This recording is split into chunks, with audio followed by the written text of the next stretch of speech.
Itong Batang Terminal, puwede mo ba kaming kuwentuhan o yung Bigyan ng bigyan ng pahapyaw, pahapyaw oo. dito kung ano nga ba 'tong yung Batang Terminal bago natin kilalanin ang mga kasama natin o mga nagsiganap dito sa Batang Terminal? Ang Batang Terminal po ay actually isa po ito sa nagtagumpay na pelikula. Nanalo po ito ng second runner-up sa Tinig ng Kabataan Film Festival 2019 sa pangunguna po ng Good Neighbors International Philippines. Ito po ay isang parang NGO na nag-organize ng isang malakihan na film festival kung saan ang nais nila ay ma-promote at maipakita ang kahalagahan ng pagkakaroon ng maayos na mga karapatan na meron ang ating mga bata. Alam naman po natin na sa Pilipinas, nasa 30% mahigit po ng kabuang total ng population natin ay binubuo po ng mga bata or ng mga kabataan. Kaya po magandang advocacy din po yung ginawa po ng Good Neighbors International Philippines nang sila po ay nanawagan na magkaroon ng competition po na katulad nito na isang pelikula na kung saan isa-share po or ibabahagi po yung mga may kinalaman po sa karapatan ng mga bata. Parang nagkaroon ako ng interest kasi po parang child advocate din po kasi ako. Kumbaga parang ito yung nagtulak sa akin para gumawa ng isang pelikula, isang maikling pelikula na tatalakay po sa nasabing mga karapatan. So ito'y karapatan Yes ng po. isang bata. Ano-ano ba yung mga karapatan nating mga bata? Kabataan na tayo, Shane. Ayun, pero siyempre, ito ba ay saan halaw ang kwentong ito? Saan galing? Saan nagmula? Ang kwento po ng Batang Terminal, naalala ko po kasi nung ako po ay nag-aaral ng kolehiyo sa Wesleyan University, Philippines. From San Leonardo to Cabanatuan, ako po ay nagko-commute, sumasakay po ako ng tricycle and then jeep. Ako po ay bumababa palagi po sa terminal. So doon po sa pagbaba ko ng sasakyan, nakita ko po na every time ang dami pong bata, kahit po weekdays, parang bakit nandito sila, nagtitinda, patakbo-takbo, naglilinis ng mga jeep. Parang naisip ko na hindi ba ito nag-aaral or what. Parang pumasok po sa isip ko na baka may mali.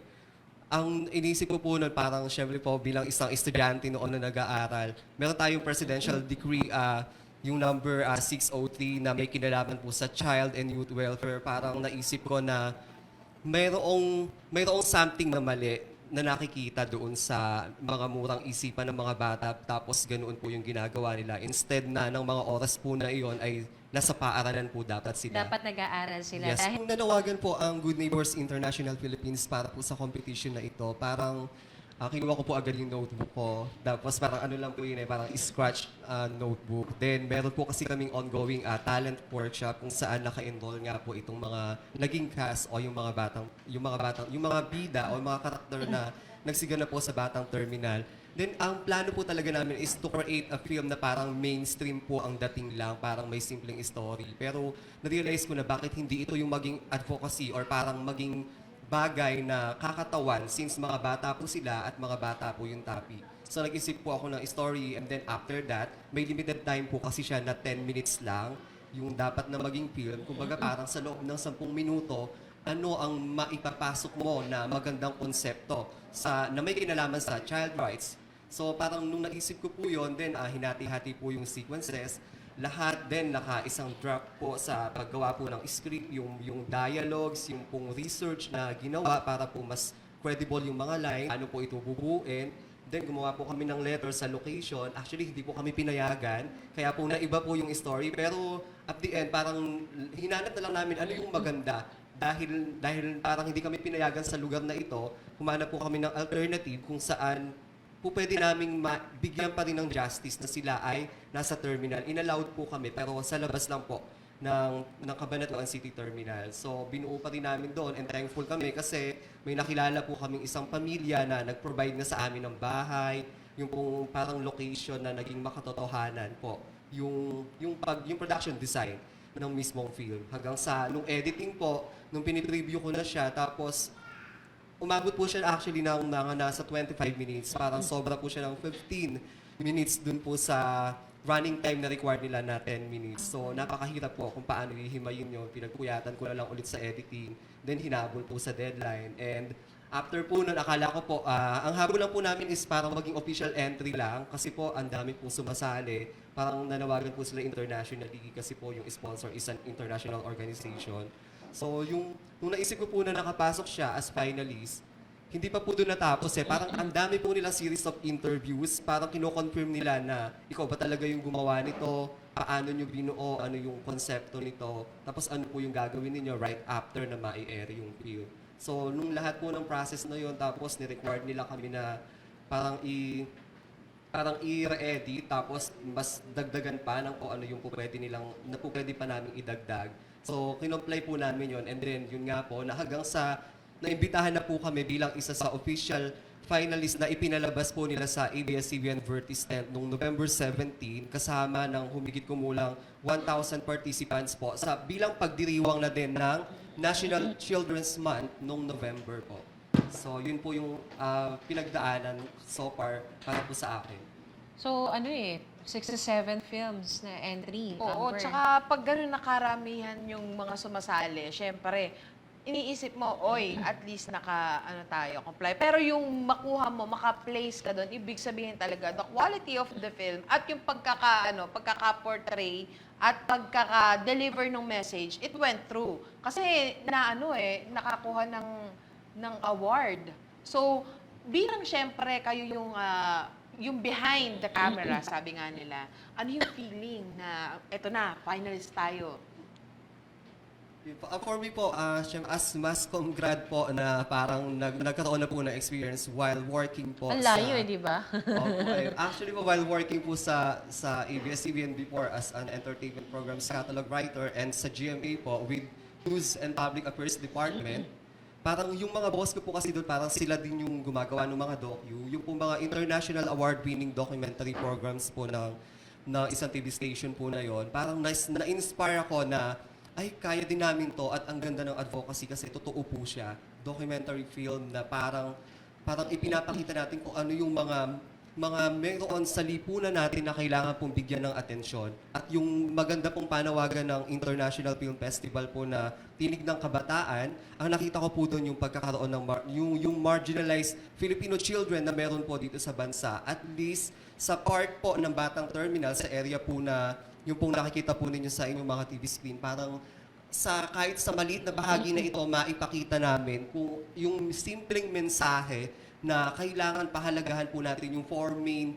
universal rights na mayroon po yung mga bata, which is yung survival, development, protection, at yung participation na kahalagahan po na sa ating mga kabataan or sa mga bata. So, kumusta yung collate ninyo ng mga characters, yung mga artists ninyo rito sa Batang Terminal? Nahirapan ba kayo?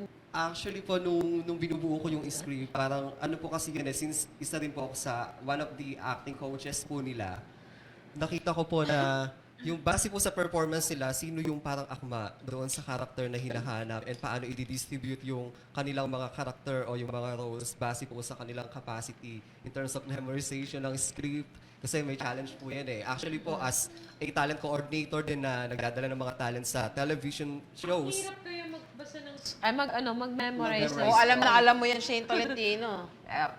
Ako pa na makakalimutin din. Pero ito mga bata na to, very sharp pa yung mga yung thinking nila, yung pag-memorize nila ng mga bawat Oo. script. Pwede ba dyan yung availability. mag-ad-lib ka? O kung ano lang yun sa script, yun lang ang kailangan mong sabihin.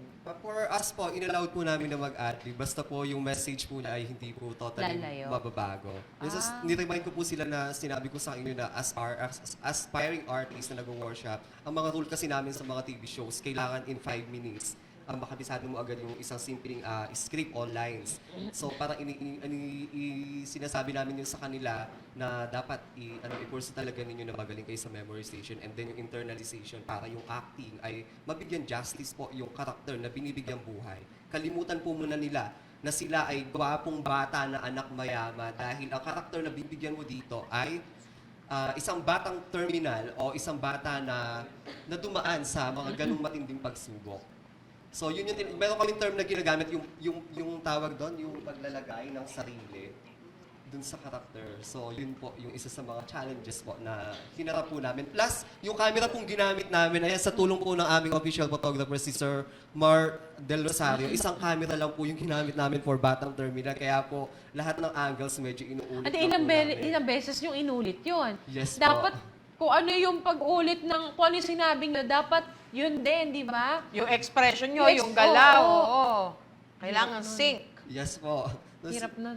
tinuturo ko din sa kanila na ito yung ito dapat yung shot kasi meron kaming mga term na ginagamit sa worship na this is 180-degree angle camera na parang ito dapat over the shoulder. Lahat po ng mga technicalities na at yung creative side po Oo. ng camera angle. Na-visualize mo na. Yes po, binivisualize po namin sa frame po ng lenten po ng camera. O yung 10 minutong pinanood mo, hindi mo alam buwan. Ilang buwan, Ilang minutes linggo. tumakbo itong Batang Terminal? 10 minutes po.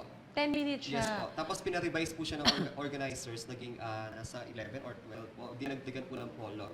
Okay. So let's see, with sounds to, yung within 7 minutes onwards, yun mga kaibigan. Itinan natin yung bago tayo pumunta sa mga characters, Amber, no? So let's see itong kaunting portion lang nitong Batang Terminal.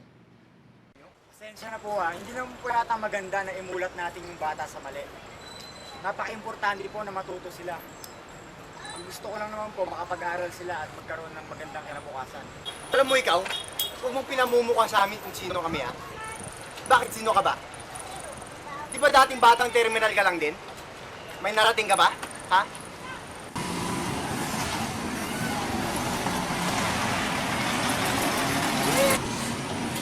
Hoy! Dennis! Tika nga! Ano naman ba yan? Sa bahay natin pag-usapan to. Kung bata ka, ang kulit mo Hoy, ano nga?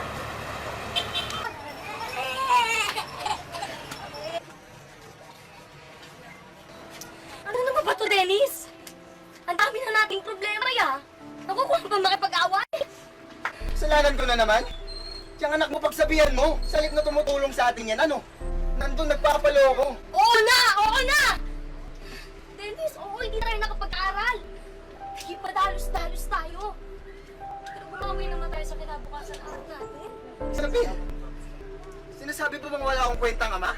Ha? Hindi naman sa ganun. Ang bata pa ni Marco, At dami nating obligasyon na hindi magawa. At daming bagay para sa isang batang hindi natin maibigay. Alam mo, ano naman yung pagmamahal natin Pero wag naman sana natin ipagdamot sa bata yung talangkod. Yung kalayaan niya para maging masaya bilang bata. Tama na po! Gusto ko lang po mag-aral. Kasi gusto ko, balang araw, makakakain na din tayo araw-araw. Gusto ko lang po mag-tulong sa inyo. Kaya gusto ko po mag-aral.